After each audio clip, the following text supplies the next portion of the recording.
Hey, it's Mike with Aegis Defense. I just wanted to take a few minutes to do a quick little class, if you will, on some recent questions I had come up from people I know, some acquaintances, some people in our followers, specifically about a recent movie that just came out, the one produced by Netflix and Barack Obama, Leave the World Behind. It's got Mahershala Ali, Julia Roberts, and Ethan Hawke in it. And any of my opinions aside, we're not going to go into a movie review. But I wanted to talk about a couple of the things in the film that some of these acquaintances and questions that I got pertain to. Okay, now what I'm speaking about is that there's a certain scene in the movie where the oldest son of the main character, Ethan Hawke's son, and I can't remember the young actor's name, he gets very sick in the film. And they sort of allude to during the course of the film that it could have been from a bug bite.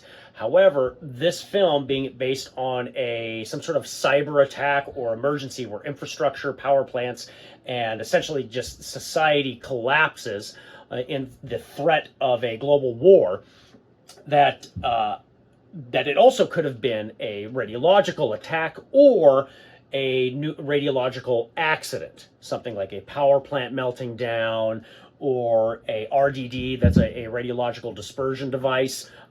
You'll know those as dirty bombs. That's been thrown around the media. So dirty bombs and RDDs, kind of synonymous. And so his symptoms throughout the film, though, as the course of the movie goes on, he starts sweating profusely, gets clammy skin, starts getting nauseous, vomits blood, teeth start falling out of his mouth. It gets a little nasty during the course of the film. And some of those symptoms mirror a little bit of radiation poisoning. So I wanted to briefly talk about that tonight and kind of cover radiation poisoning from a civilian standpoint, what we would look out for in a radiological accident or even an attack, and how you could protect yourself and your family, because it is a bit of a hairy situation. And my background and training and education and where I came from, being former military, working particularly in emergency management and as a bomb technician that's dealt with nukes in the past, I can tell you that the situation that they found themselves in, it was certainly a dire one from that movie. In fact, it's actually a climax point in that film as he's getting more and more ill, and they seek to find the medication that could be necessary to help heal him. Okay, so when it comes to radiation, there's many types, okay? Everything from cosmic rays to X-ray radiation that you'd use to look through your bones, that doctors would use. Mainly, though, from attacks, we worry about three big types. They're called alpha, beta, and gamma radiation. The other ones can be a threat too, certainly, and well, cosmic radiation, you're really only going to worry about that if you're going to go out into space, so that's not really of a concern to us. But let's talk about those and show you. I like to explain not just why you should do something, but this is the how. This is how it functions and works. But this is just a brief overview. We're not going to go too in-depth on the nuclear physics behind it, okay? So we're just going to do a brief synopsis, okay? So the first type we're going to look at is called alpha radiation, okay? Now, alpha radiation is a particle. Now, this is pretty interesting.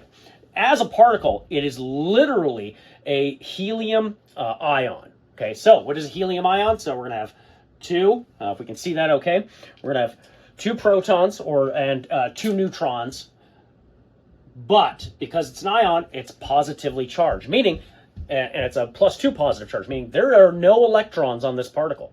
No electrons, okay? What does that mean from a layman's term? Well, essentially, this thing wants electrons, okay? Now, what makes this particle particularly hazardous is that it occurs from any of the events I described, be it a nuclear attack from a nuclear weapon, or from a radiological dispersion device, a dirty bomb, or even from a radiological accident, such as a power plant like Fukushima or 3 Mile Island melting down, okay? And what's interesting is that as fallout, this stuff spreads. The blast or the accident spreads, it contaminates, it can get into water, it coats surfaces. It literally is a particle. It's almost like a dust. It actually will coat surfaces, okay? Now, what's neat about it is that you can actually protect yourself fairly easily with it. The only things you really need to concern yourself with alpha particles is that it's, one, of course, not contaminating food and water. But the big thing is that it's not getting into any open wounds, and it's not getting into your respiratory system, so you're not inhaling it and it's not getting into your eyes and mouth. Okay, we don't want it in any of our mucous membrane areas. Okay, so how can we protect from that? Well, things like gas masks can help with that, with filter systems. But if alpha particles are really, really high, usually about 10,000 counts per minute, which is a unit of measure on a Geiger counter, that will tell you what kind of the current atmosphere you are walking through will have. Okay, once it's that high, then you have to start looking at more protective measures, just not being in the area. Okay, what does that mean? We would need something like a self-contained breathing apparatus, an SCBA. Okay, but if it's below 10,000 counts per minute, you can get a gas mask. Well, with filters will have to be changed out regularly, but that's even something a regular civilian could procure. Okay, in addition to things like filtering food and water. Okay, now that means that these particles, as they're being thrown out by our blast or by our radiological accident, something as simple as paper can actually stop it, or your skin for that matter. Your skin is a good natural barrier for it. You would have to decontaminate later, and I'm going to do another later video at a different date covering how to decontaminate yourself from basic radiological hazards or chemical hazards as well. Okay, but that will be for a different video. Okay, now so this is our alpha. Okay. Now, beta particles, rather beta radiation, it's a subatomic particle. What does that mean? They're actually free-floating electrons moving at high velocity. Okay, so literally they're just electrons and they're flying really, really quick. And they are coming out from the epicenter of that blast or that radiological event. They don't travel that far. Okay, but because of how high speed they are, they can penetrate that thin material we had up here. So we're going to need something thicker, okay? Thicker materials, concrete. We're going to need maybe a thin amount of metal, sheet metal, things like that. Not a whole lot of material, but it does need something more robust than a sheet of paper or a Tyvek suit or your clothing or even just your skin. It will go through that, okay? Now, the last one is the gamma radiation, okay? Now, gamma is the most hazardous of these three, and it is not a particle. It is not a subatomic particle. Gamma radiation is the energy being released through radioactive decay.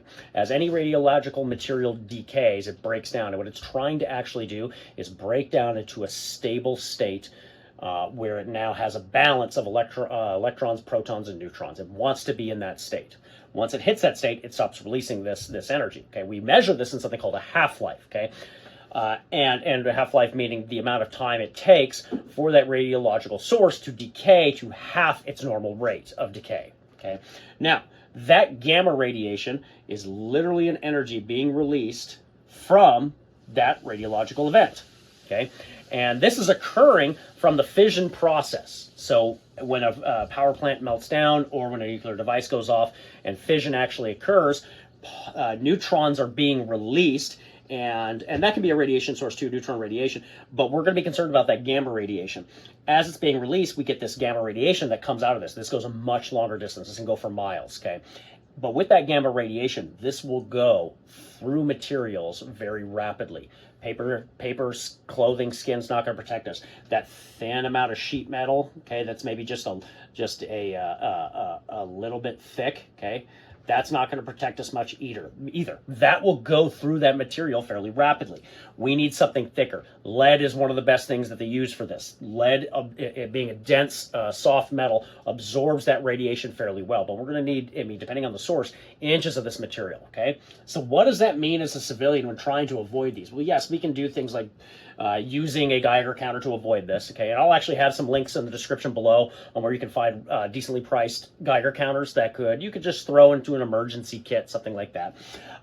And things for gas masks. But those items aren't going to protect us from beta and gamma radiation.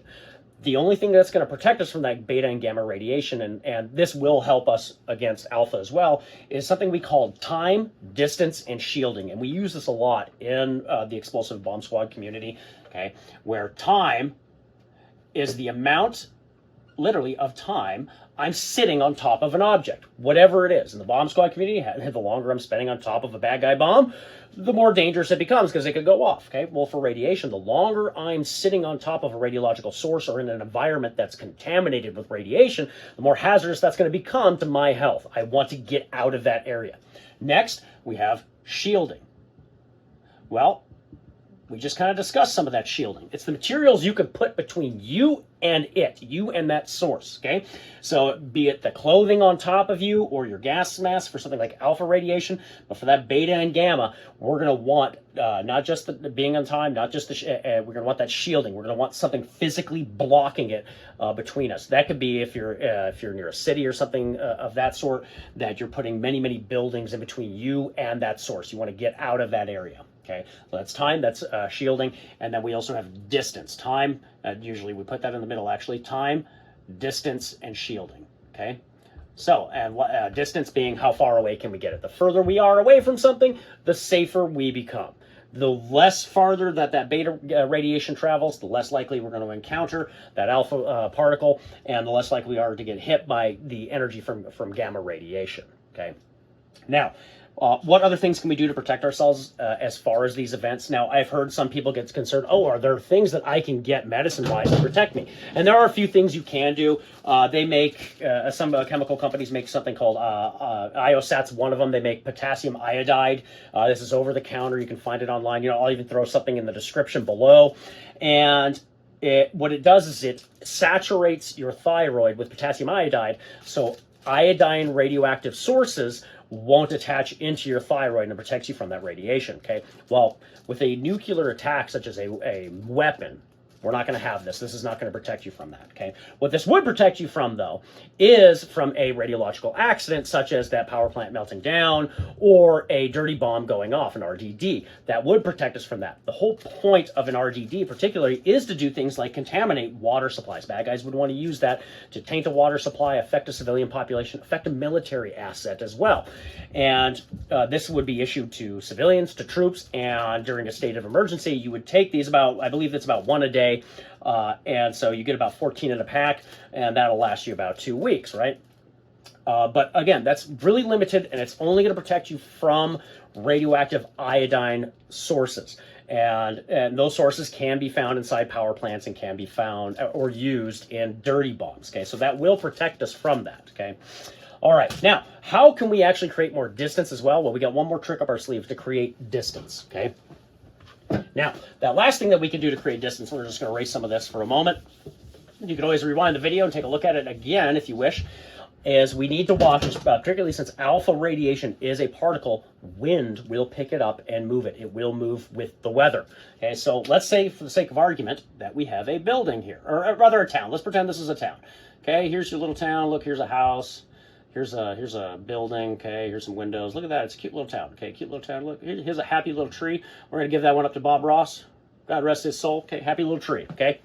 Now let's say an unhappy little accident occurs in the middle of the town, right? We'll say an RDD goes off, radiological dispersal device, a dirty bomb, okay. Wherever the prevailing wind is going, and let's say for the sake of argument, it's going from west to east, okay, so the wind is going this way. So we're going to say wind direction, okay, going from west to east. We're going to want, depending on the size of the device, if you don't know the size of that device as an initial precaution, you're going to want to get about 450 meters away from that. But it's going to be much more complicated than that, okay? So we're going to say 450 meters. That's your initial exclusion zone, okay? And some of this does have overlap with chemical attacks, biological attacks, and the like as well. That's going to give us the radius we need to actually create a buffer zone where we don't want to be. All we're doing, and we don't have to do any advanced calculations, you can actually take this and overlay it over a map of where an event occurs, and you would basically, even as a civilian, look at that and go, I don't want to be in that area. That's a no-go. Don't be in that zone, okay? And what will happen is, even with prevailing winds, we're going to look at going 2 kilometers out. Okay, so 2,000 meters. Okay, 2 kilometers, right? Then what we're going to do is, off of that, we're going to make 2 20-degree cones. Okay, so 20 degrees, 20 degrees. And what that's going to do is that's going to create our downwind hazard zone. Okay, so this area, 2 kilometers away from that source and 450 meters around, we don't want to be in that zone. The reason why it cones out like this is to give yourself a area of variability because of the wind. The wind patterns are never perfect. It's going to spread contamination material in all these areas. But we're not one-up it. We're also going to have buffer zones. And all that is we're going to take from the tip of those cones all the way back to our radii, back to that circle, and this is going to be our buffer zone. It's just another zone. We don't want to be in that area. Okay, so here's our town, 2 kilometers out, 20-degree angle off of that cone, and with a 450-meter circle, we have created our exclusion zone. This is where you don't want to be during a radiological accident, and certainly not in the area if there were a nuclear weapon or something like that that were to detonate. Okay, again, this is just a look for survival's sake, for how to keep your family safe and protected during one of these radiological accidents or attacks, and to kind of answer some of those questions that I got recently, trailing off the new movie Leave the World Behind that was put out by Netflix. So hopefully that answers up some of those questions. And stick around, like and subscribe down below. We're definitely going to have more content coming out, and I believe we're going to make this a whole series. The next things we're going to go into is a little more in-depth into radiation, and we're going to talk about things like making hotlines in your own home, basically how to decontaminate yourself, in addition to looking at other precautions or things that you could do to keep yourself and your family safe. And based off of my experience in the past and the community that I worked in for a long time, and what the film portrayed, and I didn't really care for the film a whole lot. Like I said, it's not a review though, and it's more I didn't care for it in regards to that. I thought some of the dialogue was a little cheesy, but that's my opinion. You might like the film yourself. That's a-okay. One of the concerns that I had during the film was that it really emphasized a cyber attack. And this has been something on the radar for our own government for a long time, for those in the counterterrorism community for a long time, that, our infrastructure and our society, and really any modern society for the most part, is fairly easy to bring down because of our reliance on computers and electronics. And computers, electronics, and everything, and all this technology we have is super awesome and convenient and makes our world amazing. But at the same time, we shouldn't just rely solely on that. And in the end, there's only one person responsible for you and your family's safety, and that's you, a little bit of yourself, okay? So look out for number one, look out for your family, and God bless, and you have a good night.